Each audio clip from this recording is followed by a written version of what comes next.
ಸಮಗ್ರ ಜೀರ್ಣೋದ್ಧಾರಗೊಳ್ಳುತ್ತಿರುವ ಉಚ್ಚಿಲ ಶ್ರೀ ಮಹಾಲಕ್ಷ್ಮಿ ದೇವಸ್ಥಾನಕ್ಕೆ ಮುಖ್ಯಮಂತ್ರಿ ಬಿಎಸ್ ಯಡಿಯೂರಪ್ಪ ಭೇಟಿ ನೀಡಿದರು.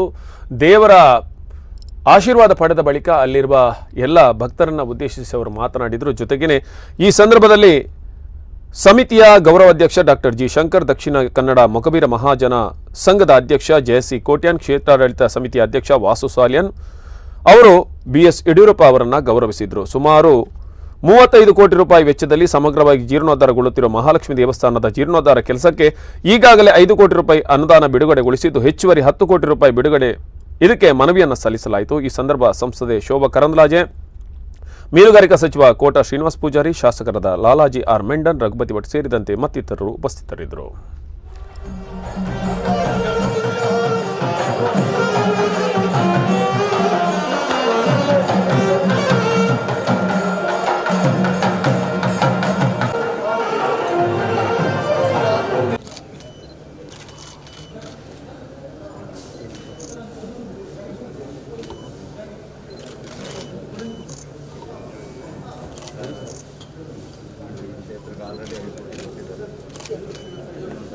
विमल सरदुग्रामर्थवा देवलाढ्य नाना कल्पाभिरामा सुत मधुर्मुखी सर्वगीर्वाणवन्ध्या पद्माक्षी पद्मनाभो रसिकदोसತಿ ಪದ್ಮಕಾಂ ಶೇಷೇಂದ್ರ ಇದ್ರೆ ಎಷ್ಟು ಬೇಕಾದರೂ ಕೊಡ್ಬೋದು.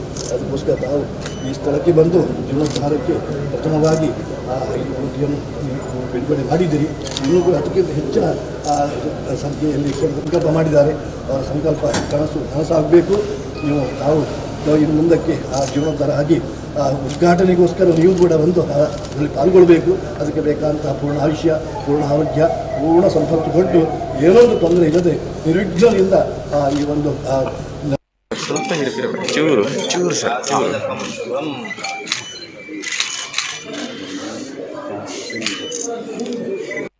ಮಂತ್ರಿಗಳು ನಮ್ಮ ದೇವಾಲಯಕ್ಕೆ ಭೇಟಿ ಕೊಡುವುದು ಅತ್ಯಂತ ಸಂತೋಷವಾದಂಥ ವಿಚಾರ.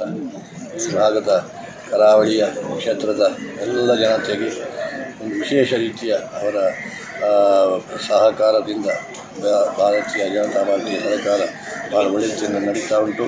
ಗೋ ಬ್ರಾಹ್ಮಣ ತಾಯಿ ಅಂತ ಗೋರಕ್ಷೆ, ಹಾಗೆ ಎಲ್ಲ ವರ್ಗದ ಜನರ ರಕ್ಷೆ, ಇದಕ್ಕೆಲ್ಲ